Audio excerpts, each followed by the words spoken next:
esta lua cheia do mês de maio tem toda uma significação especial, é isso que eu queria explicar um pouco para vocês, porque depois propormos um trabalho prático no sentido de nós beneficiarmos não só a nós, mas aqueles todos com quem nós viemos sempre aqui, quando nós estamos aqui, nós estamos trazendo pessoas dentro do nosso pensamento, dentro do nosso coração, do mundo que a gente coloca aqui na mesa.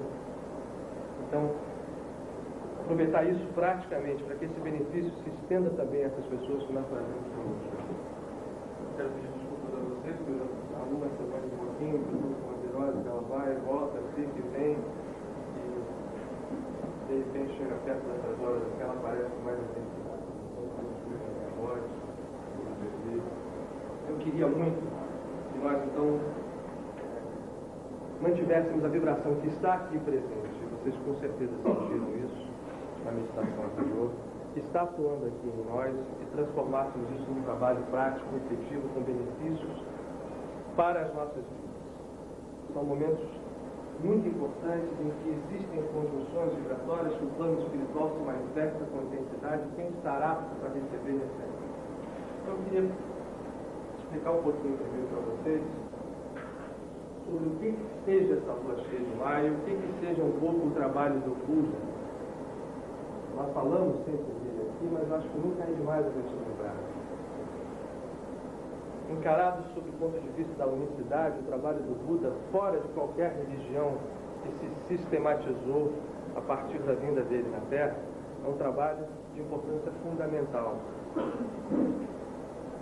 O que nós chamamos de Buda é uma denominação genérica que foi aplicada com toda precisão a uma pessoa que encarnou nesse mundo no século VI, antes da Era Comum ou da Era Cristã.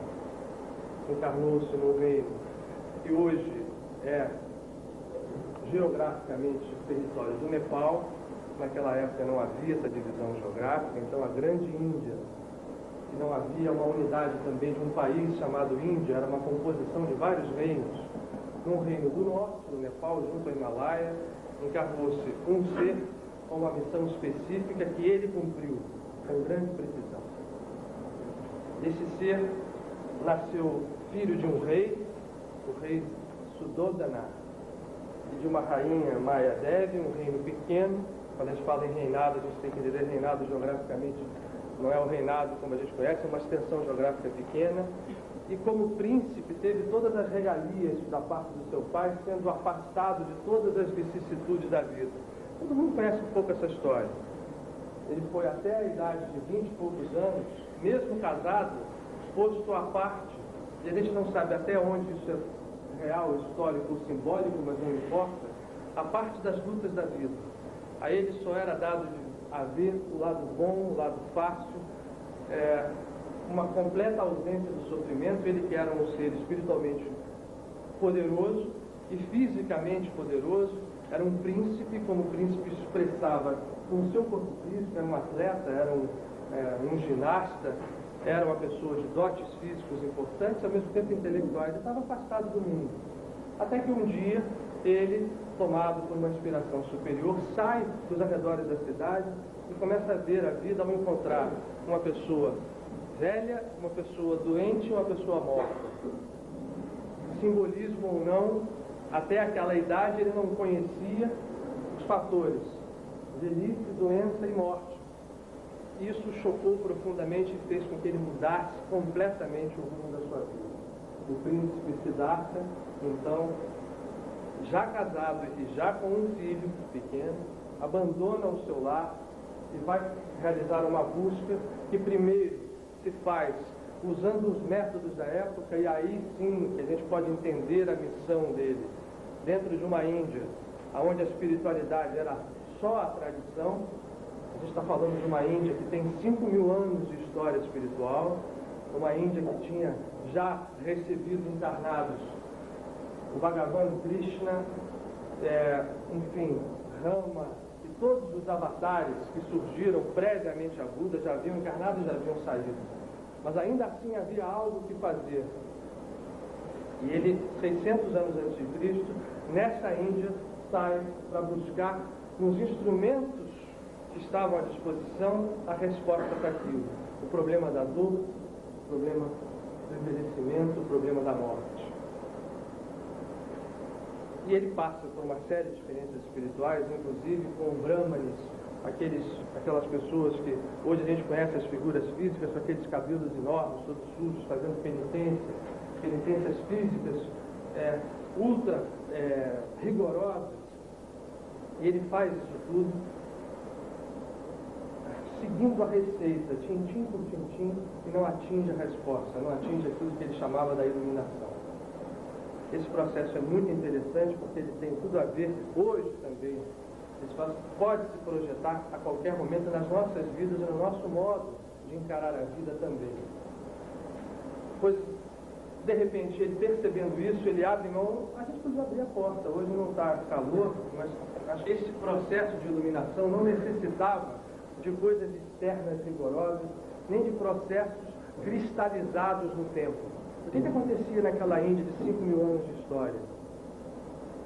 A casta religiosa tomou de tal forma o poder de dizer, tinha tomado o poder de dizer às pessoas o que fazer, como ser, como acreditar, como se processar para poder seguir a sua vida espiritual, lembrando que na Índia nenhuma questão havia quanto ao fato da reencarnação. Então, vida espiritual significava retorno ao mundo através da lei do karma, com idas e vindas. Mas isso estava de tal forma na mão da casta sacerdotal e ficou de tal forma cristalizado que começou a ficar frio, sem nenhuma vida, e as pessoas na Índia não tinham mais vida espiritual. Ele percebeu isso, afastou-se desse processo de iluminação que era dito, falado e recomendado às pessoas como um caminho para a iluminação e foi buscar o seu próprio processo. Então todo mundo conhece a história de que ele, depois de dias e dias de penitências, com jejuns, com castigos corporais, sai e aceita uma tigela de leite, de arroz dada por uma camponesa. Isso escandaliza os sacerdotes, os brahmanes que estavam junto a ele, porque ele, com o seu poder espiritual, ele era o campeão das penitências. Siddhartha fazia melhor do que qualquer um as penitências que eram, vamos dizer assim, preconizadas nesses processos. Então ele tinha ali uma ascendência sobre os outros. Todo mundo respeitava ele porque ele era capaz de fazer mais penitências do que ninguém. E de repente vem aquela pessoa que deveria ser o campeão da penitência aceitar uma tigela de comida que escandalizou os outros brahmanes. Então o abandonaram e deixaram só, até que só, debaixo da árvore Bodhigaya, que era uma figueira, ele encontra a iluminação e assim é representada a entrada de Siddhartha ou do príncipe Siddhartha no estado búdico.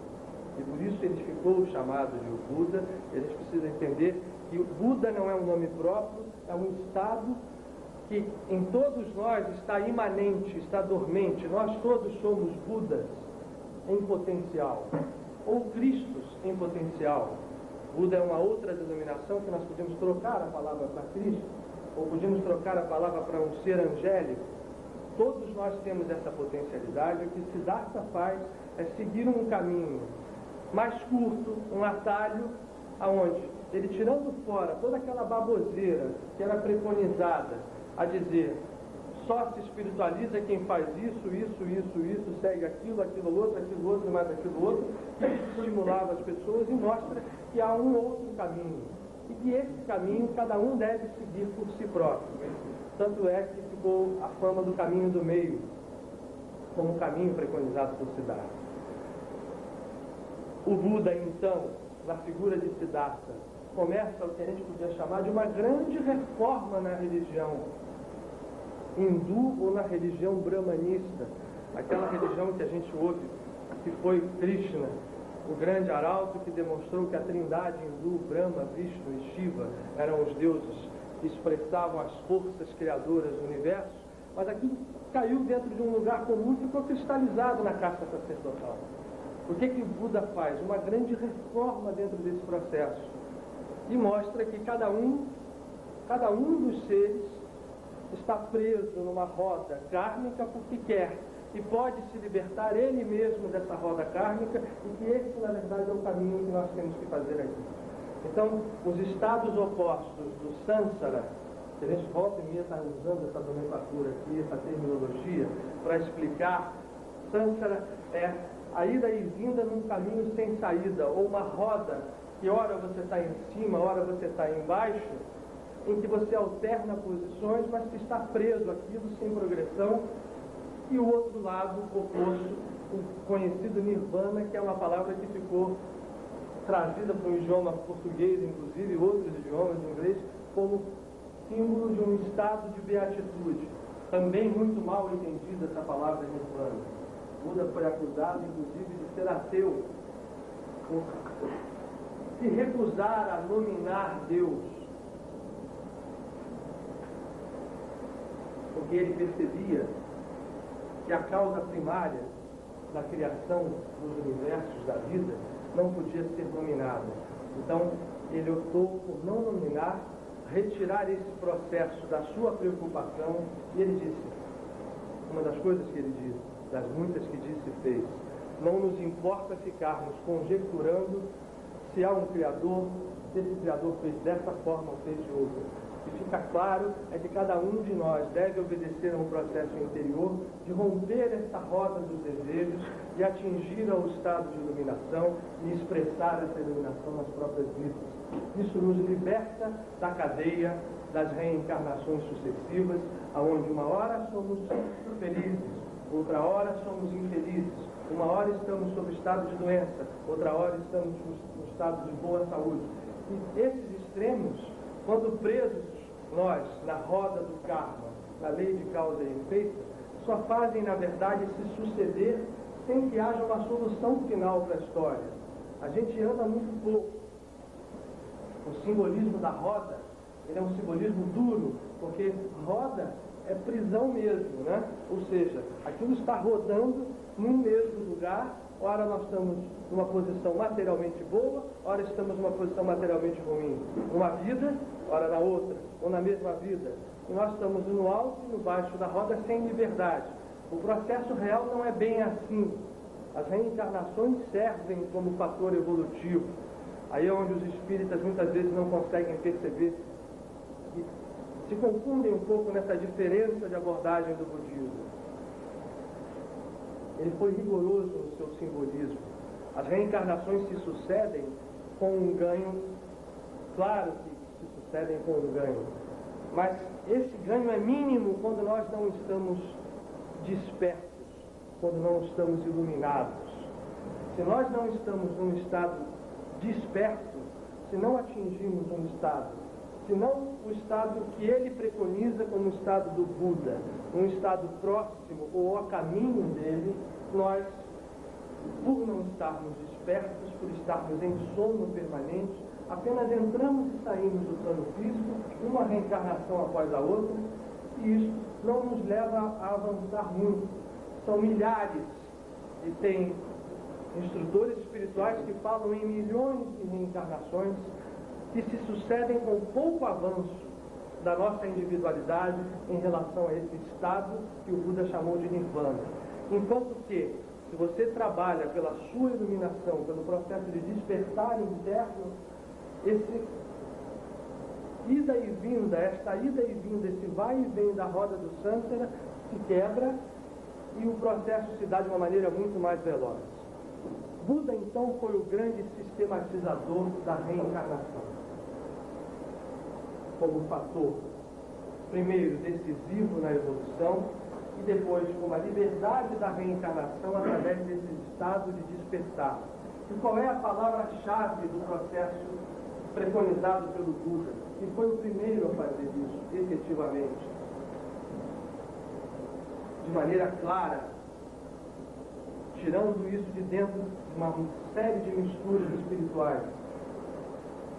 Ele usou uma palavra, uma definição que é chamada o estado de compaixão.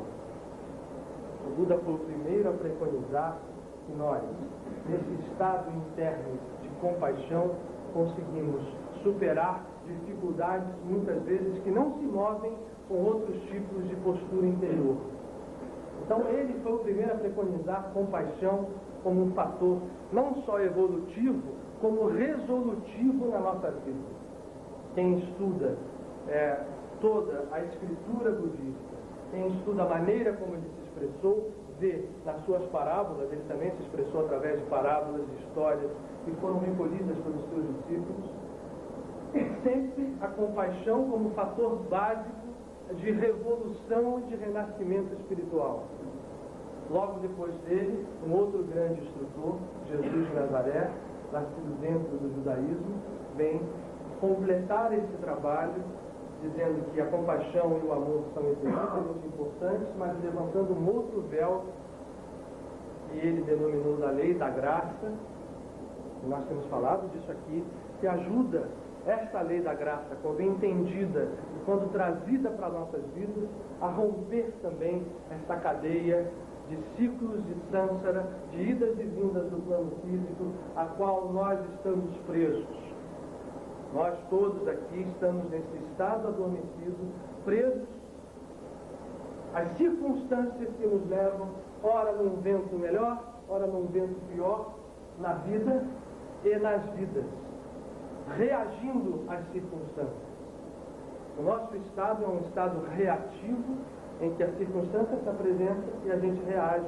Só que aquela circunstância que está se apresentando já é fruto de algo que surgiu no passado na roda do Sânsara, uma causa que foi muitas vezes plantada como semente em encarnações muito anteriores. Como nós só fazemos reagir, esse processo se repete com muita facilidade e a gente não se liberta por reagir pura e simplesmente. O que ele diz, e com ele outros grandes instrutores, é que nós temos que cortar esta linha com esse estado interno de compaixão, que não reage, mas sim proage as coisas. O estado de compaixão nos permite, primeiro, não estarmos afetados pelas circunstâncias de tal modo que as reações aconteçam, e acontecem muitas vezes na nossa vida de modo imediato, de modo quase que automático. Muitas vezes as nossas reações não são controladas nem pela nossa vontade. Esse estado reativo, a partir da implantação da compaixão dentro de nós, se transforma num estado proativo, aonde nós então passamos a controlar o processo do nosso destino. Isso é a libertação da roda kármica, segundo o trabalho de Siddhartha Buda. Isso é a libertação da roda dos desejos. Ele atribui ao desejo um papel muito importante nessa história toda. E liberta esta roda do desejo, nós estamos livres das reencarnações. Podemos voltar quando assim pretendermos, voltando apenas com propósitos específicos, muitas vezes auxiliar outras criaturas que estão presas a essa roda, como é o caso da ida e vinda também dos missionários ao plano físico, coisa que a toda hora nós estamos cruzando em todos os séculos, em todas as religiões, em todos os ambientes, sejam eles religiosos, científicos, filosóficos, enfim. Isso a gente percebe aí nesse século, estamos cheios dele, Gandhi, Einstein, né, o Papa João XXIII, Chico Xavier, e por aí vai, só no nosso século. Bom, e o Buda então sistematizou um trabalho, ele viveu até 80 anos, para vocês terem uma ideia, fundou uma ordem masculina e depois uma ordem feminina. Há uma coisa muito interessante, o seu trabalho, ao estruturar uma irmandade, é muito parecido com o de São Francisco de Assis. A gente encontra comparações muito interessantes sobre a maneira como o Buda se conduziu e depois como Francisco de Assis se conduziu. E com certeza Francisco de Assis não tinha nenhum conhecimento a respeito do Buda. Naquela época, na Europa medieval, isso era praticamente impossível. E ele institui essa ordem, não deixa uma religião, não. Buda não, como sempre, como todos os grandes missionários, jamais fundou religiões. Até tem aquela brincadeira. A gente repete, vem um missionário, traz uma mensagem, vem um diabo e funda uma religião em cima daquela mensagem. Para poder bagunçar a história, para poder cristalizar, como estava cristalizada a religião brahmana hindu há 5.000 anos, quando chegou o Buda para sacudir o alicerce do edifício. Ele não funda a religião, deixa um propósito, inclusive ele faz o seguinte: eu vou sair da vida e não fica ninguém no meu lugar, porque na verdade eu não era eu. Não sei se vocês estão Não era a minha personalidade que estava aqui em função. Era algo que estava em mim. Era o Buda que vivia através de mim e não a figura física do Siddhartha transformado em Buda. Por isso, sai o Siddhartha da vida e não entra ninguém. Entra o propósito. Entra o espírito que deve ser entendido e vivenciado pelos seus discípulos. Os primeiros discípulos de Buda entenderam isso muito bem. Há grandes santos entre esses primeiros discípulos, né? Mahakashyapa, Sariputra, Ananda e outros discípulos de Buda são tão santos quanto são os nossos conhecidos santos católicos, cristãos, ou santos judeus, ou santos hindus também. Eles entendem isso, levam esse trabalho muito bem durante algum tempo, mas durou muito. Tá? Esse processo do budismo na Índia é interessantíssimo, porque ele consegue, a partir do século VI, se implantar muito precisamente. Eles obedeceram essa orientação de Siddhartha, não trouxeram ninguém para a chefia da religião, vivenciaram um espírito. Isso foi se enraizando a ponto de o maior, talvez, dos estadistas que tenha passado pela humanidade, o imperador Ashoka, no século IV a.C., que foi um imperador pouco conhecido no Ocidente, mas que dominou uma área extensa, todo o subcontinente indiano, chegando quase à Pérsia, chegando quase ao Oriente Médio, e estabeleceu no seu reino o primado espiritual. Olha que barato isso. Ashoka era um imperador muito poderoso na guerra, e quando ele conseguiu o que ele queria, ele abriu mão dos seus exércitos e passou a implantar nas escolas o budismo como filosofia, de maneira que as crianças já saíam da escola com esse espírito de compaixão, de viver. Foi uma harmonia só na Índia. Tanto que o surto de evolução econômica e espiritual que a Índia recebeu na época desse imperador, que depois, logicamente, a gente fala aqui que essas forças astrais inferiores lutam mesmo para desarmonizar as coisas, né? Faz parte do nosso processo. Isso durou um tempo muito bem, mas esse impulso que ele deu, econômico, durou tanto que a Índia, até o século XVII, até a invasão inglesa, era um país riquíssimo, onde não havia quase pobreza. Não sei se vocês sabem disso. O grande espoliador econômico da Índia foi, infelizmente, a Inglaterra. Até então, não houve esse problema por causa desta semente, aquele núcleo que foi criado ali com o Buda. Estranhamente, depois desse período, o budismo foi desaparecendo da Índia e foi para Ceilão, para Burma, para o Japão e para a China. Tanto que hoje você encontra budismo no Japão e a sua corrente, que preservou o espírito do Buda de maneira mais límpida, que é o Zen budismo, né, do qual a gente fala de vez em quando aqui, e você não encontra quase budismo na Índia. O brahmanismo, que o Buda tinha vindo reformar, aos poucos foi retomando o seu lugar e hoje volta a ser, já há muito tempo, a religião predominante na Índia, sendo que o budismo foi para o Japão e lá também, e na China, e na Tailândia, no Ceilão, ele tomou uma forma de religião organizada. Então, hoje, e até é interessante que existem dois grandes tipos clássicos de budismo, o Hinayana e o Mahayana. E o budismo Hinayana, que é o budismo chamado menor, ele é só ritual. É ritual do começo ao fim. As pessoas não dão um passo sem um ritual. É interessante essa história, né? Ou seja, tudo aquilo que ele não queria acabou se entronizando dentro da religião dele. O budismo é um ritual complicadíssimo. O Mahayana menos. E o Zen budismo preservando o espírito que o Buda lançou o seu fundamento. E por que a lua cheia? E por que a lua cheia do mês de maio? Né? Por que nós estamos falando de Buda hoje? Bom, como um grande estrutura da humanidade, Buda deixa o mundo, mas continua trabalhando. A gente tem que entender, queria fazer só um parênteses, voltando lá para o meu diagrama cabalístico. Eu tenho uma convicção interna que os sábios cabalistas, demonstrando a grande percepção do povo hebreu, já nessa época judeu, porque as outras tribos tinham saído já da Palestina, como eles souberam perceber com clareza, até por estarem no meio do mundo geograficamente, coisas que vieram reveladas de vários pontos.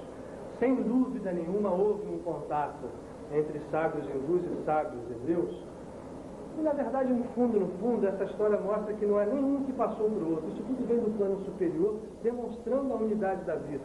Vocês lembram aqui que a gente fala sempre nessas três expressões, em que o inominável, Deus inominável, além do véu da criação, essa bolinha vermelha correndo aqui, simbolizaria um véu muito fechado, onde para cima Deus é inominável, Deus ainda não começou a criar nada, Ele é Ele. A palavra hebraica que define esse estado é o Ain, que significa nada. Significa literalmente nada, Ain. Esse Ain se desdobra depois em duas outras expressões que são a plenitude infinita e a plenitude iluminada, com o surgimento desta palavra ó aqui, que significa luz. A luz surge num momento. A gente não consegue denominar nem quando que isso é inominável, é uma tentativa vã de descrever o indescritível. Mas em algum momento isso surge e, ultrapassado esse véu, começa a dança criadora dos cosmos. Quando eu falo cosmos, nos diversos planos em que a vida se manifesta. Aonde o plano físico, o universo físico, está aqui, nesse último plano. Os outros são planos chamados espirituais. A gente pode escolher vários nomes, astral, mental, enfim, búdico. Nome tem e não falta. O importante é o conceito. Aquele conceito ali em cima do nada, o Ain, é o mesmo conceito usado pelo Buda para denominar o poço da criação, de onde tudo surgiu e onde nada pode ser descrito. O Buda fala que tudo isso é vazio. Ele é mais agressivo ainda, porque o nada, a gente quando fala em nada, a gente pode até pensar em vazio, mas a gente não se arrisca muito a avançar nesse ponto. O Buda foi categórico. Ele diz, tudo vem do vazio e do vazio volta. Para nós pode parecer, então esse cara realmente é ateu. Ele está falando de alguma coisa que não tem nada a ver com Deus. O que ele diz não é que não haja Deus, pelo contrário.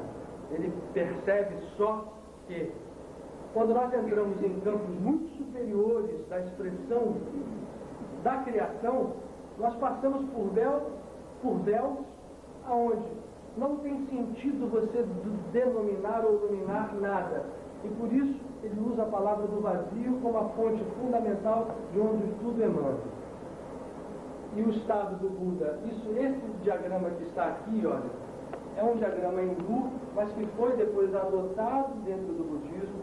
O budismo trouxe para dentro dele, lógico, era uma religião nascida dentro do hinduísmo, trouxe muitos dos conceitos, e que no fundo são os mesmos conceitos da Kabbalah. Eu estou querendo frisar a identidade de conceitos. Esse ponto aqui, preto, no centro do círculo branco, mais ou menos significa que deveria ter um círculo branco sem nada para a gente entender o vazio. E esse pontinho preto é o surgimento dos primeiros movimentos criadores desta divindade inominável. Isso degenera para depois se recuperar. Esse processo aqui, ó, é que é o mais misterioso que existe.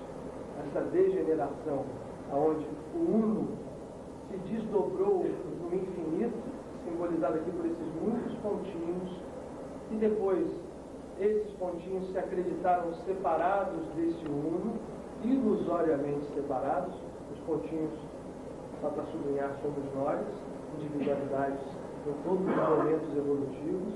E depois, através de um processo de integração, através de um processo de iluminação, através de um processo de despertar, esses pontinhos, que são esse mesmo homem aqui, retornam ao uno.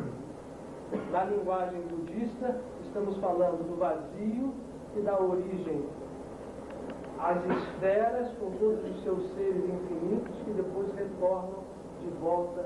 Aí já a Buda não usa a palavra vazio propositalmente, ele não usa vazio no caminho de volta.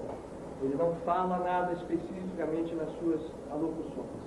Isso aqui é a mesma coisa do processo entendido na Kabbalah, onde o Ain, que é o nada pleno, indefinível, e de repente esse nada dá origem ao tudo, que é o ponto criador dos universos, dos planos, e ele vai terminar nessa outra palavra que está aqui embaixo, Já tem gente careca de saber isso aí, mas não custa nada repetir. Na verdade, é uma mudança apenas na ordem das letras. Olha que coisa interessante em português. Ain virou ani. Ani significa eu, ou ego, ou a individualidade. Ou seja, esse vazio, na verdade, é o mesmo ani que está aqui. Esse caminho de volta da Kabbalah também é um caminho de ascensão, que a gente está cansado também de conhecer e de entender. Mas, praticamente, de modo prático, o que nós precisamos, mais do que teorias a respeito disso, é um instrumental pequeno que nos suporte nos movimentos que a gente vem a fazer internamente para crescer. Não tem significado nenhum teoria sem transformação. Nós estamos aqui para efetuar uma transformação espiritual em nós e depois, se possível, ajudar outros a fazerem isso.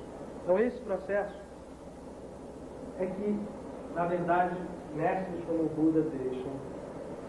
E nas suas mensagens existem certos sinalizadores, certos momentos, e aí não me perguntem por quê, em que certas conjunções universais acontecem que envolvem diversos planos da criação e que se manifestam no plano físico em data, hora e tempo específico. O que eu estou querendo dizer? Imaginem vocês que nós estamos imersos, e estamos mesmo, num universo infinito. Fisicamente, ele já é quase infinito. Esse universo que a gente aprende agora a ver através dos telescópios, de 100 bilhões de galáxias, cada uma delas com 100 bilhões de estrelas, já é uma coisa, para a nossa maneira de perceber, infinita. Isto reflete apenas uma parcela pequena do que é a criação como um todo, do que são os outros planos. Esses universos são coordenados e governados por potências espirituais. O nosso planeta, planetinha Terra, que a gente vive, uma poeira cósmica em volta de uma estrela muito pequena, que está na periferia, no subúrbio de uma galáxia pequena. É verdade, a palavra subúrbio não é pejorativa aqui, é para mostrar o seguinte: a Via Láctea é uma galáxia relativamente pequena, não é das maiores, tem 100 bilhões de estrelas, são galáxias de 300, de 400 bilhões de estrelas. Lá na periferia dela existe uma estrela chamada Sol, e em volta do Sol, não o maior entre os planetas, está o nosso, a Terra. Nesse exato momento nós estamos aqui, conscientes disso ou não, pousados sobre um planeta que gira, né, belamente no espaço, alternando o dia com a noite. O Sol, que por sua vez ele movimenta-se também. O planeta está girando em volta de algo que também está movimentando. E por sua vez, em volta de algo maior que a galáxia, que também, de modo muito lento, como um grande redemoinho cósmico, se movimenta. Isso tudo tem coordenação, isso tudo tem governo. E que para nós, se a gente começar a estender a nossa percepção para além, muito além, quem governa isso tudo? Que Deus é esse? Que deuses são esses? Existe um Deus só? Existem muitos deuses? É claro que existe um Deus só, o absoluto. Esse está lá no Ain, está no Ain Só, está no Ain Só Pó. Esse Deus é inominável, indescritível. Para ele poder se fazer entendido, ele se desdobrou nesse universo, e aí a gente pode entender por que tantas civilizações adotaram o nome de deuses menores para espíritos arcangélicos, individualidades como nós que chegaram a estados evolutivos de tal monta que são responsáveis por governar a evolução de bilhões de outras entidades. A maneira mais fácil de nós entendermos isso é o seguinte: nós nesse momento governamos, queiramos ou não governamos, né? Trilhões de seres que são as células do nosso corpo. Cada célula do nosso corpo é um ser vivo específico, e se a gente tirar e colocar num meio de cultura apropriado, ele vive por um tempo. Você pode pegar um pedaço da sua pele e fazer uma cultura de tecido, e aquelas células vão crescer individualmente fora do nosso corpo. Enquanto estão no nosso corpo, estão sob a governança da nossa individualidade. O que acontece é que, como nós ainda estamos rateando na evolução, a gente faz isso sem perceber que faz. Mas isso não é conversa para hoje. Conversa que avança um pouco mais. Mas eu quero dizer o seguinte: como esta governança existe, existem espíritos arcangélicos que governam planetas, como se os planetas fossem os seus corpos físicos. Essas entidades são chamados os cristos planetários, ou os logos planetários, ou os arcanjos que coordenam. E aí não adianta a gente dar nome, não adianta tentar definir. São definições que ultrapassam a nossa maneira de compreender. É muito fácil achar um símbolo para isso. A nossa civilização hoje, com computador, com internet, com tudo, é incompreensível para um aborígene no meio da Austrália e para um índio que está no meio da mata do Xingu. Ele olha para isso e não entende. Nós vamos olhar para essas civilizações e não vamos entender. A gente vai criar mitologias a partir disso. Esses seres nos governam, coordenam a nossa vida. Existe o mal está inserido dentro desse bem maior, está, mas ele se manifesta. Todo mundo sabe aqui, na vida, que existe alguma coisa chamada mal, que se manifesta, o que é isso? A gente batalha para perceber o que é e como superar isso. Lembrem da palavra compaixão, né? Lembrem da palavra amor. Esse processo todo está acontecendo na nossa vida, nós estamos imersos nessa grande organização cósmica. O nosso planeta tem a sua hierarquia específica que o coordena. Entidades arcangélicas que, sob a forma de vários seres, vêm ao mundo e deixam o mundo, apareceram durante a história em todas as civilizações, em todas as religiões, e vão continuar a aparecer. Essas entidades arcangélicas têm processos aonde, eventualmente, através de grandes conjunções, elas se manifestam. O Buda foi um dos mestres que revelou um momento desse processo que é característico para o estado evolutivo do planeta Terra. É importante frisar isso. Estamos falando aqui no cenário planeta Terra, no cenário evolutivo em que a Terra física, a Terra astral estão passando. Que momento é esse? O momento que nesse passeio cósmico que a Terra faz em volta do Sol, que nunca é fechado, já paramos para perceber o seguinte: a gente diz que o movimento nosso em redor do Sol é uma órbita, na verdade, muito circular, ela é elíptica, fechada, né? A gente termina um ano dando uma volta, mas no fundo não é assim, porque o Sol também está girando. Então, no fundo nós estamos fazendo isso aqui, ó, um espaço cósmico maior. A Terra está rodando sempre em elipses que no fundo não se fecham, são espirais, não são círculos. Quando a gente termina em janeiro de 2001, eu não voltei ao mesmo lugar do espaço que eu estava em janeiro de 2000. Nós andamos com o Sol um pedaço. Junto conosco andaram constelações diversas.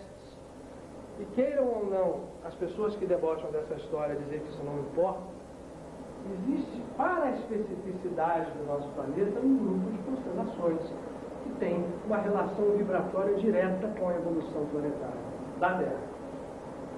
O nosso conhecido zodíaco, ou as 12 constelações, que se projetam perpendicularmente à eclíptica solar, ou seja, elas estão rodando sempre em volta no céu, ou o nosso Sol vai passando, na nossa maneira de ver, nessas casas correspondentes a essas constelações, de período em período, ciclicamente durante o ano.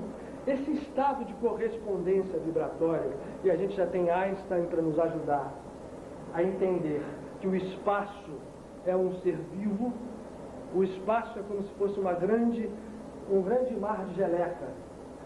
Já viu aquela geleca que a gente brinca com criança? Mergulhados na geleca estamos todos nós. Só que essa geleca é tão molezinha que a gente não percebe, mas eu, quando faço esse movimento, eu não mexo só o ar físico, eu não mexo o espaço.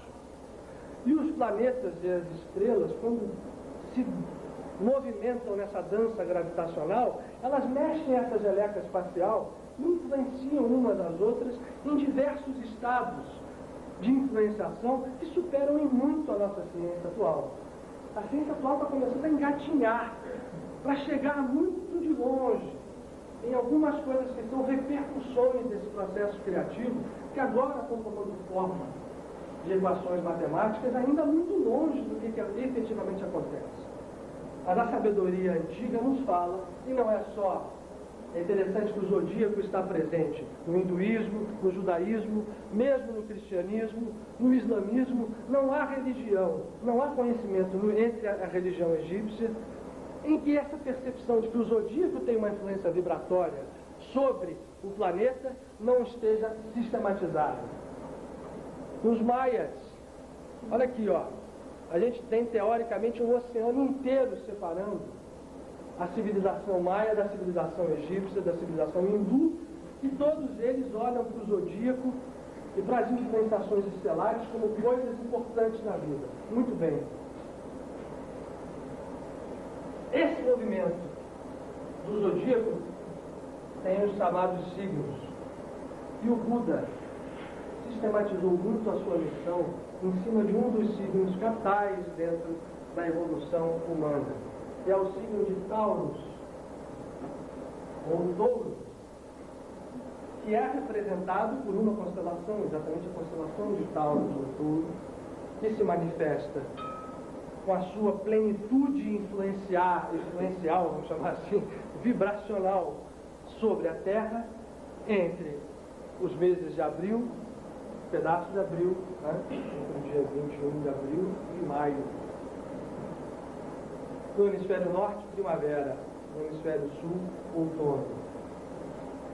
Período de equinócio. Período em que a gente busca equilíbrio. O signo de Touro, para quem tem conhecimento de astrologia, não é o meu caso, eu conheço muito pouco, mas todo mundo sabe que o signo de Touro é um dos signos vinculados ao elemento terra, e que ele está ocorrendo dentro dos meses, o quarto mês e o quinto mês da sequência de 12. O mês de abril e o mês de maio. O que Buda vinculou a sua missão ao signo de Touro? E ele se definia como coelho sobre a lua cheia. Confesso para vocês, até hoje, que nas minhas tentativas de perceber a significação dessa história do coelho na lua cheia, eu ainda não achei uma resposta. Bem-vindas sugestões. Um pouco de brincadeira, mas ele se definia assim. Por que a lua cheia? Aí, outra coisa também de influenciação vibratória. A lua influencia, do mesmo modo que de muito mais perto, o planeta do que a própria constelação de Touro, que está na Via Láctea, mas está a uma distância física maior. Isso não tem muita importância, mas tem uma relativa importância. A Lua não. A Lua está aqui, a centenas de milhares de quilômetros da Terra, influencia tão gravitacionalmente dessa geleca espacial, que no fundo a Lua nem é um satélite da Terra. A gente poderia dizer melhor que a Lua e a Terra é uma complementariedade de planetas gêmeos, um maior do que o outro. Mas a Lua influencia tanto na Terra que é um planeta gêmeo. Está aí a maré, né? Todo dia, em lugares, o mar sobe metros. Por quê? Porque a influência gravitacional da Lua está lá puxando. Dentro da gente, por que acontece tanta coisa quando a sabedoria dos avós fala? Mudou a Lua, vai nascer a criança. Mudou a Lua, os ciclos femininos vão acontecer. Porque acontece mesmo. Se não fosse por influências astrais, seria por influências físicas. O nosso corpo tem quase 90% de água dentro. Então a água corporal também obedece ao fenômeno da maré, mesmo que a gente não saiba disso. E tem outras coisas. E a lua cheia é, desde a antiguidade, tida como a expressão mais perfeita desta alma humana desperta. Por quê? Todo mundo que vai fora hoje é o dia da lua cheia de maio. Por isso a gente está falando sobre isso aqui. A gente vai fazer um pouco de trabalho interno em nós mesmos a partir daqui a pouco. Essa lua cheia que está de fora brilhando, ela reflete com toda a plenitude, mas com características muito específicas, a luz do sol. Ou seja, ela polariza a luz do sol, ela recebe a luz do sol em plenitude e derrama essa luz do sol num determinado momento, de uma determinada forma, sobre todo o planeta. O significado espiritual dessa história foi intuído, compreendido pelo Buda e por outros mestres, foi nos revelado, e ele disse o seguinte: nesse exato momento em que acontece a lua cheia no signo de Touro, entre os meses 4 e 5, estão abertos portais cósmicos aonde o equilíbrio material, quando ele fala material não é só o corpo físico, é matéria física, etérica e astral, pode ser mais facilmente alcançado pelas criaturas de maneira a embasar os grandes voos espirituais. Estamos falando de embasar o que? Da base mesmo da pirâmide, da construção mais importante, porque na base é que você joga o sal. O que ele diz é o seguinte: nesse exato momento em que acontece a lua cheia, no signo de Touro, abrem-se portais cósmicos, e essa lua cheia normalmente acontece aqui no mês 5. Todo mundo lembra, deixa eu apagar aqui essa bagunça. Começou quando e vai até quando? Oi? Começou. Ela começa hoje no Rio de Janeiro, começou às 10 horas e 55 minutos da manhã. O plenilúnio, a lua cheia do signo de Touro. Mas a sua influência ainda vai muito forte por mais 2 dias aqui, já vinha muito forte 3 dias antes. Com 6 conta 7 dias, mas ainda está. Quem tiver um pouquinho de percepção, está uma paradinha de pensar e ligar que vai sentir. Essa vibração está aí no ar, está vibrando aqui. Então é bobagem a gente não aproveitar. O que acontece quando nós entramos nessa lua cheia do mês de Touro? Normalmente o signo de Touro ela se dá no mês de maio. O número 5 é o número do homem. E o interessante é que esse número 5 é um número complicado, ele tem 2 partes, ele é dual. Tanto que quem estuda tarologia sabe que quando sai uma carta 5 de qualquer naipe, todo mundo se arrepia, porque a carta 5 geralmente é vinculada a movimentos retrógrados, a movimentos de dissolução. Mas tudo tem o seu outro lado, a sua outra face, e o 5 é o homem cósmico, é o Adam Kadmon da Kabbalah. Quer dizer, é o homem cósmico regenerado que abre os seus braços e pernas e monta uma estrela de 5 pontas, né? Os 2 pés, as 2 mãos e a cabeça. E esse homem regenerado demanda movimento. Então o que acontece? Nesse momento, toda a lua cheia do mês de maio, ela gera uma onda de movimento, como se ela sacudisse algumas coisas, e que se a gente pegar essa onda, igual quem pega surf na praia, e pegou bem, você vai e pode, com esse movimento, realizar mudanças na sua vida, na nossa vida. Mudanças de todo o caráter, mas principalmente de caráter material, quando olhado o caráter material no seu lado mais expressivo, mais puro, mais vinculado à espiritualidade. Outra coisa, ele denominou e deixou claro que nesse momento da lua cheia do mês de maio, a estrela alfa da constelação de Touro, Aldebaran, que é o olho do touro, brilha com mais intensidade, principalmente no hemisfério norte, e derrama sobre o planeta vibrações das hierarquias angélicas que de alguma sorte, de alguma forma, tem a ver com a evolução dos seres que habitam a Terra.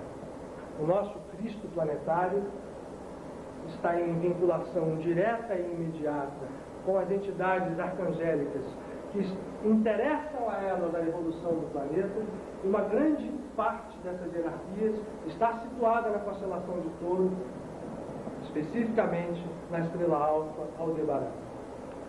De maneira que, nesse momento, abrem-se esses portais e esse movimento acontece. Quem aproveita, aproveita. A onda está aí batendo no mar toda hora. O surfista vai lá, o surfista com sua vela ou com a sua prancha e pega. Né?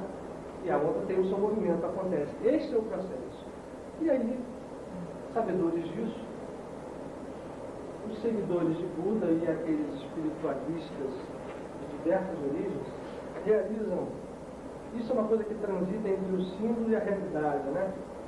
Um festival que acontece em algum lugar do Tibete,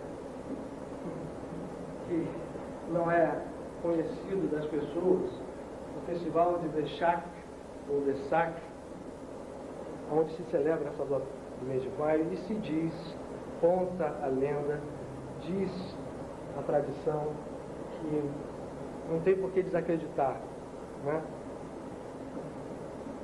em que seres se reúnem neste vale e que se reúnem em meditação e oração pela humanidade inteira. E é uma característica do povo que habita o Tibete, principalmente os monastérios budistas. Há monges que ficam em oração o tempo inteiro, orando pela humanidade, fazendo uma ponte vibratória com essas hierarquias angélicas, e que ajudam muito a quem se liga a eles, e mesmo a quem não se liga, que no momento em que, através da meditação, da repetição de mantras, da repetição de cânticos, um estado tal se dá que há a materialização do próprio Buda e de outros seres angélicos. Uma materialização rápida em que, em algum momento, ele traz alguma instrução. Todo o festival de Vesak, que ocorre toda a lua cheia do mês de maio, e que a gente não está lá, mas independente do fato de ser real, completamente real no plano físico ou não, eu acho que vale a pena a gente aproveitar que hoje é segunda-feira e que caiu exatamente nesse dia, para a gente tentar. Não vamos perder nada com isso, com certeza absoluta. Então, essa é a história resumida. Queria dar uma paradinha para saber se alguém tem alguma pergunta. Outra coisa interessante. Lua cheia é variável. Lua cheia de touro é variável. Nesse ano, cai no dia 7 de maio e se junta com uma festa cristã, fora as festas marianas, né, que começam a partir do dia 13. Mas, dia 8 de maio, olha que coisa interessante. Principalmente no sul da Itália, é comemorada uma aparição importante do arcanjo Michael, que é um arcanjo, um dos arcanjos governantes da evolução humana, e que apareceu na Idade Média, na Baixa Idade Média, é o Papa Gregório Magno, no Monte Gargano, no sul da Itália, que inclusive hoje é conhecido como Monte de Sant'Angelo, e que, na região do Monte Gargano, muito perto do Monte Sant'Angelo, a 20 quilômetros, viveu e trabalhou o nosso Padre Pio. Então, é interessante que uma coincidência puxou muito perto a história da lua cheia do mês de maio e essa comemoração de uma aparição do Arcanjo Miguel, que é um ser que está trafegando nessas hierarquias superiores do planeta, que aparece como Arcanjo Miguel, mas é um ser, enfim, em que a individualidade se expressa com toda a plenitude, não sei por isso. Caiu uma coisa muito perto da outra e é interessante. Alguém tem algum comentário?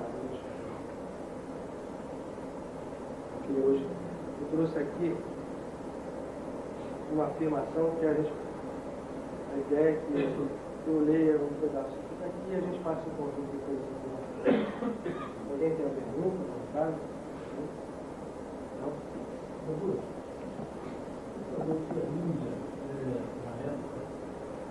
A gente consegue explicar sim. No primeiro momento, é karma com certeza. Agora, por que aquele karma se expressa ali, daquela forma, de maneira tão concentrada, né? De maneira tão...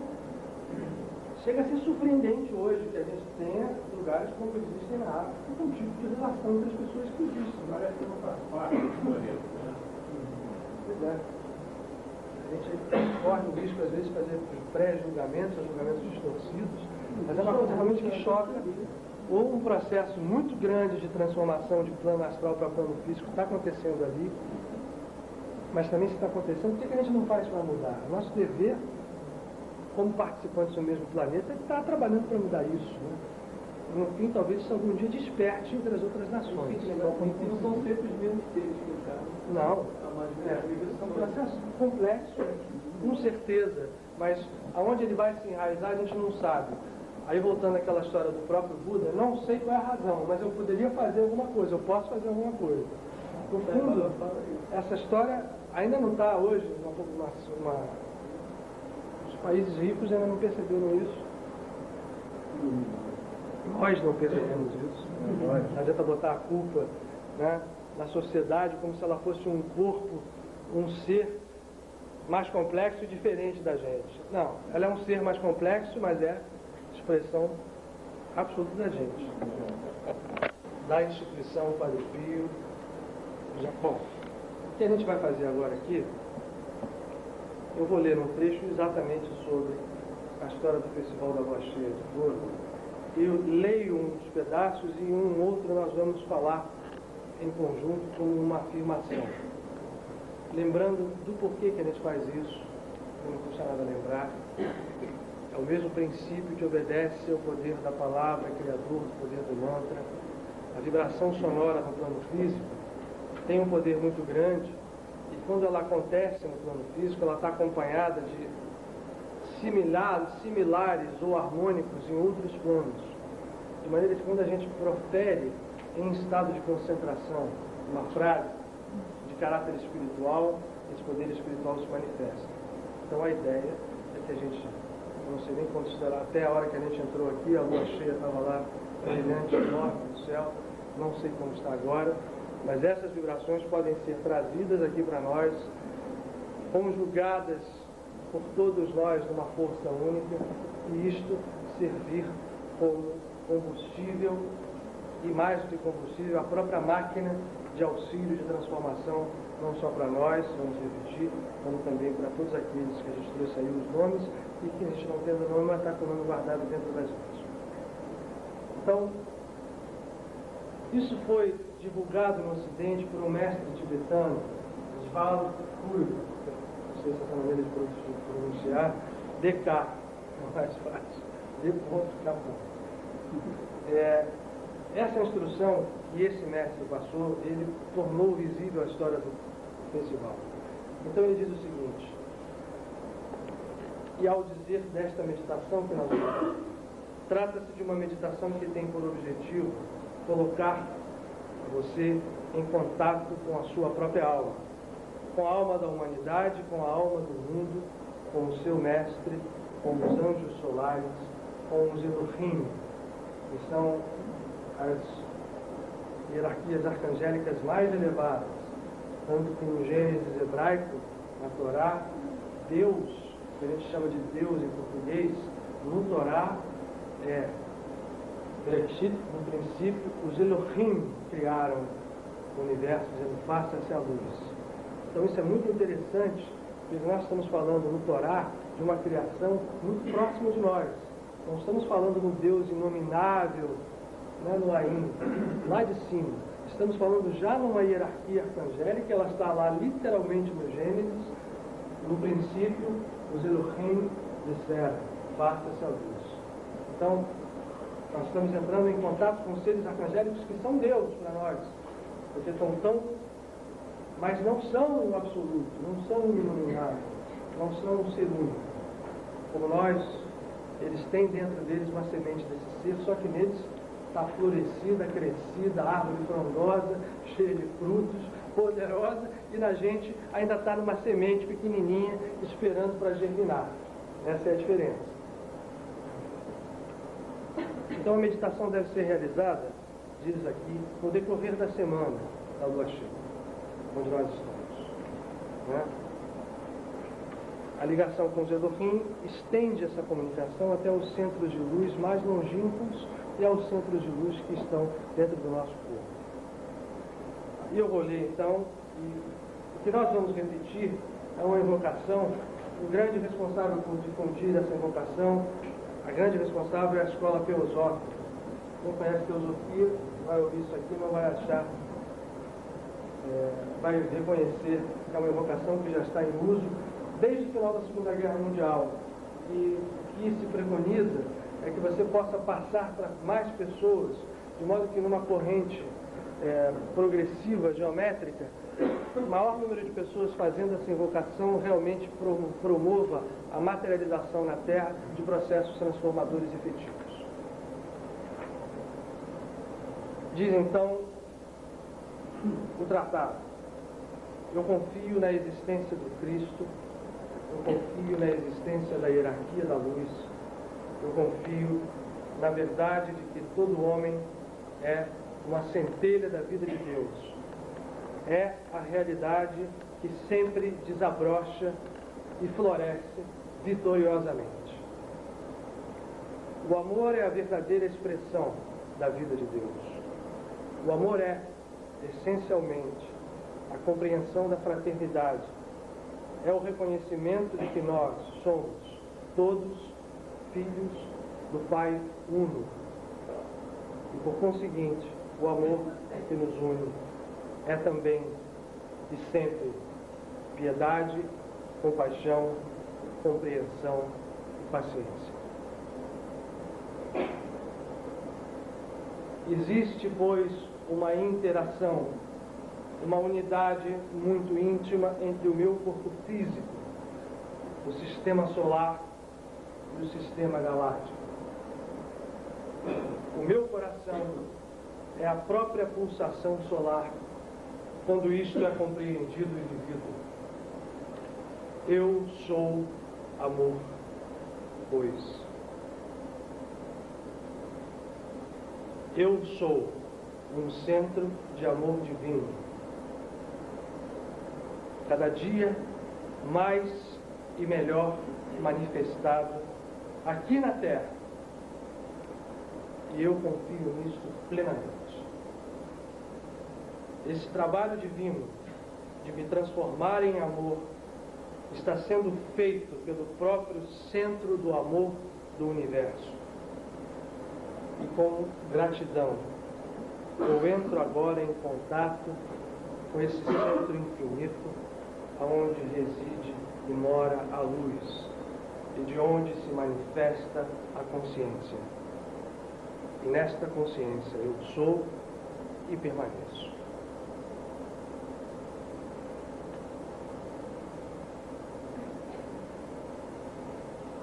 A partir de agora,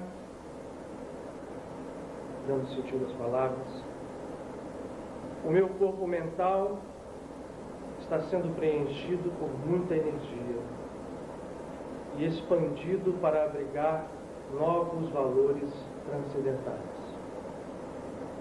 Eu queria ler, e a gente pensando um pouquinho sobre isso, cada um da sua maneira, cada um do seu modo. Não precisam nem ficar de olhos abertos, se quiserem ouvir, orar e meditar, enquanto a gente fala isso. Depois eu peço que nós repitamos juntos. A semelhança de um lótus, o cálice da minha consciência recebe agora os raios do infinito. Eles são a energia de uma nova vida. E eu compreendo que esta energia deve ser compartilhada e doada. Firmo agora um solene compromisso. Essa energia que está entrando em todo o meu ser, em cada centro dos meus corpos mental, astral e físico, refletida pela plenitude da lua cheia, será usada única e exclusivamente para a realização do plano divino e para a elevação da humanidade como um todo. Eu me volto conscientemente para o sol interior, para o Cristo em mim.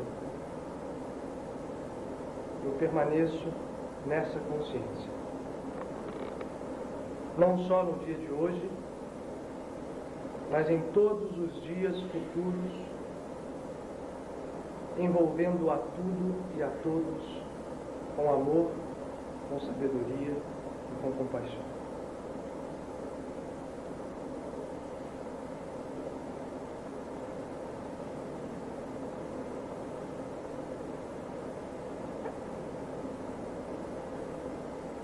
Cada um da sua forma, do seu modo, do seu jeito, como quiser.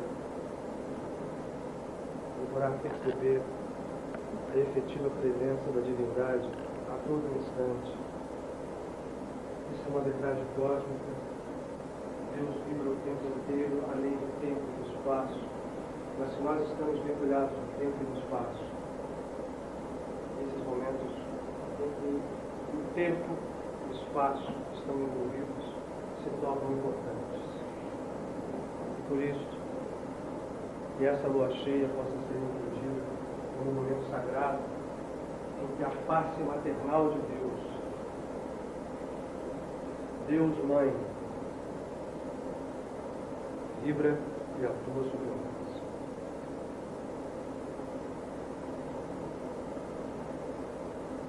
Nós vamos fazer a invocação, e aí eu pediria que as pessoas fizessem, refletissem. Eu vou ler primeiro ela inteira, depois nós vamos fazer em conjunto, antes de apagarmos a luz, antes de fazer a nossa oração final, nossa meditação final. Essa invocação tem a semelhança do Salmo 23, do Pai Nosso, uma expressão espiritual importante. E ela diz assim: do ponto de luz na mente de Deus, flua a luz às mentes dos homens, que a luz desça à terra. Do ponto de amor do coração de Deus, flua amor aos corações dos homens, que o Cristo volte à terra.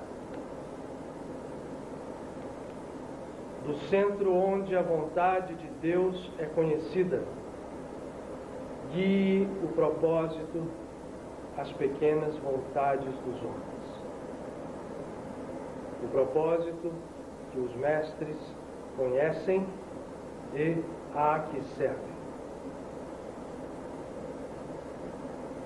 Do centro a que chamamos raça humana, cumpra-se o plano de amor e luz e mure-se a porta por onde passa o mal.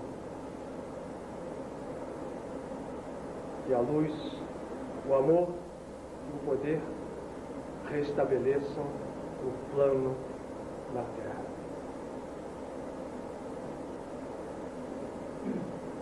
Essa é a invocação, seguida de 3 frases curtas que dizem: trato de amar e não de odiar, trato de servir e não de ser servido, trato de curar e não de ferir.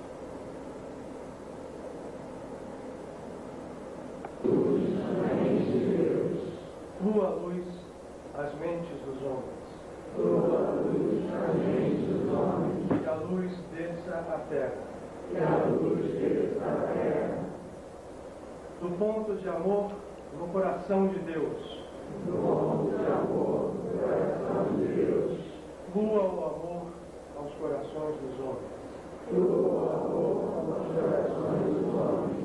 que o Cristo volte à terra.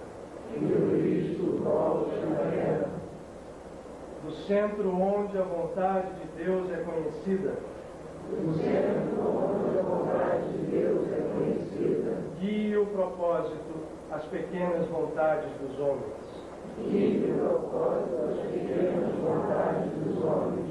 Propósito que os mestres conhecem e servem.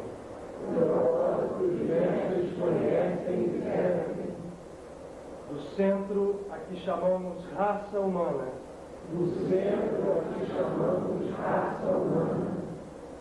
cumpra-se o plano de amor e luz. E mure-se a porta onde mora o mal.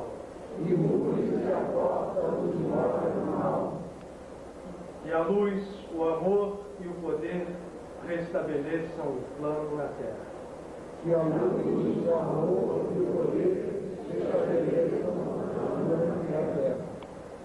Trato de amar, não de odiar. Trato de servir, não de ser servido. Trato de curar, não de ferir. Eu sou a ressurreição e a vida.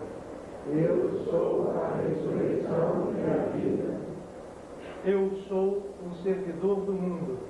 Eu e o Pai somos um.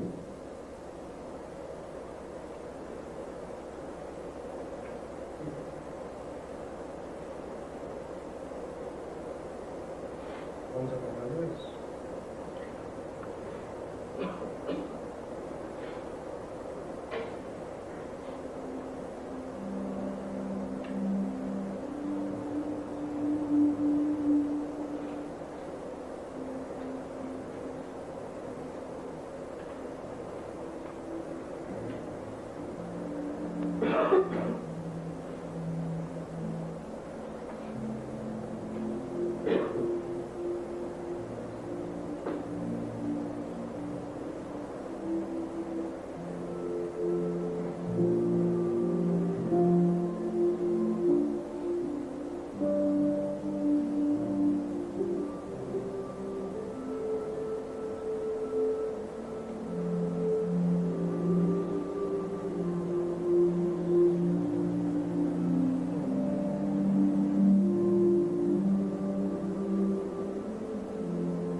verdade é o berço de toda luz.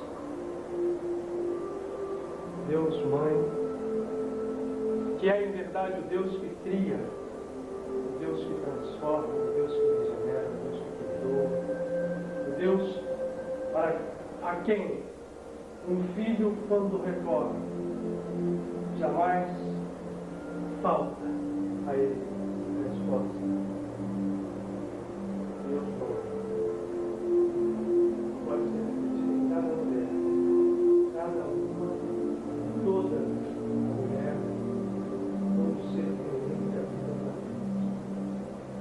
Quer repetir em plenitude os cristãos da Mãe Santíssima.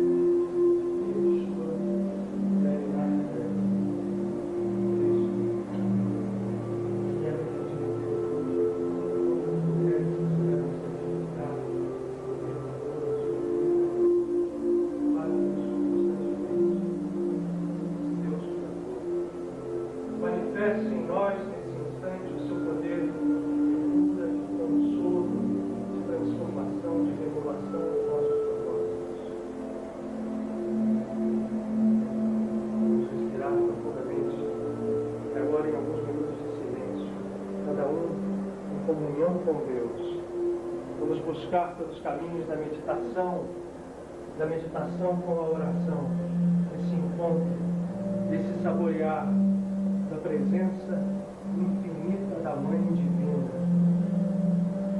representada pela lua grandiosa que brilha nesse signo paradoxalmente feminino de Touro. Voltando poder. O poder da Mãe em nós solidifique na terra as raízes da nossa espiritualidade e nos renove o coração e o propósito inteiro.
Abençoa, ó Mãe, os nossos propósitos, as nossas esperanças mais íntimas.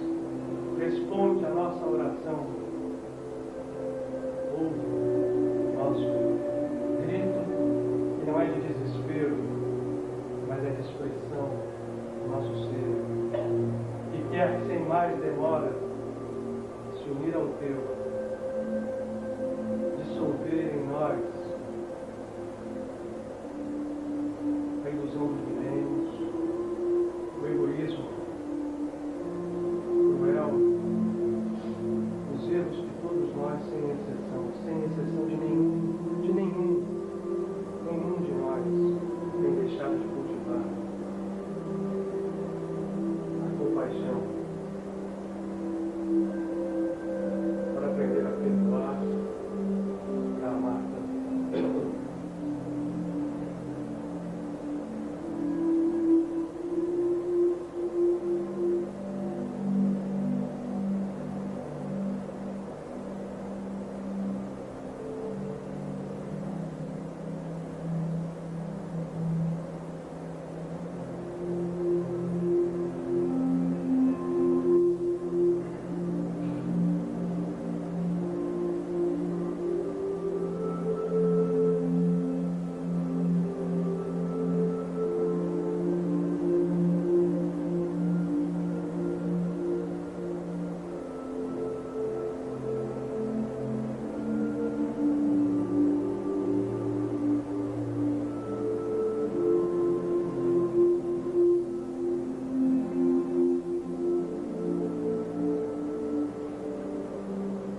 Derrama também sobre cada um de nós que aqui está,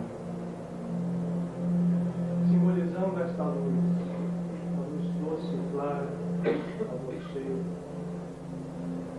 para que nossa vida também se transforme em plenitude, mesmo que tenha que passar pelo trabalho progressivo do crescente, pouco a pouco, conquistando a vida, para que ela se manifeste em nós em todo o tempo.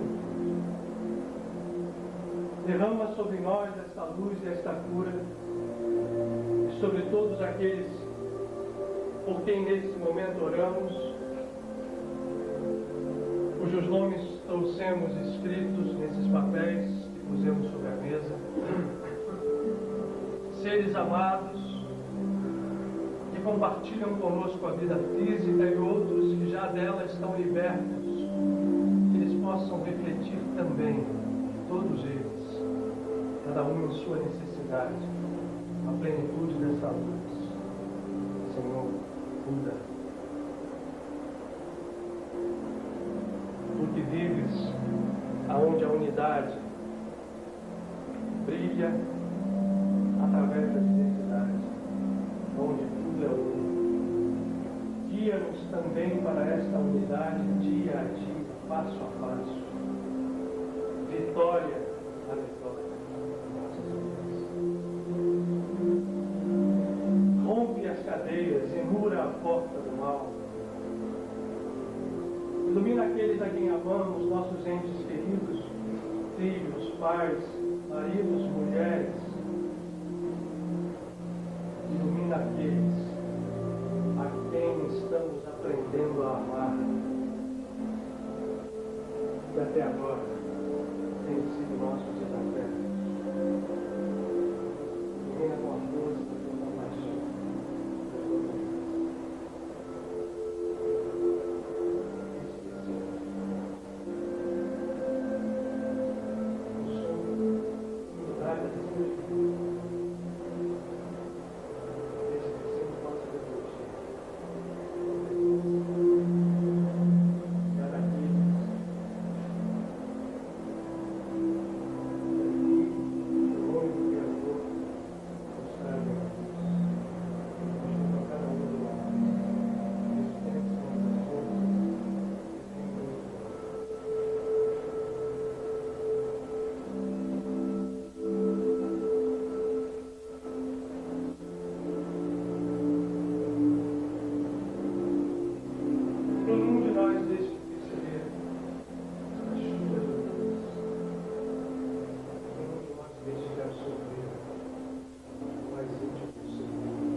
Renovados também possamos aprender a renovar, para que nós renascidos aprendamos a fazer renascer, para que nós amando possamos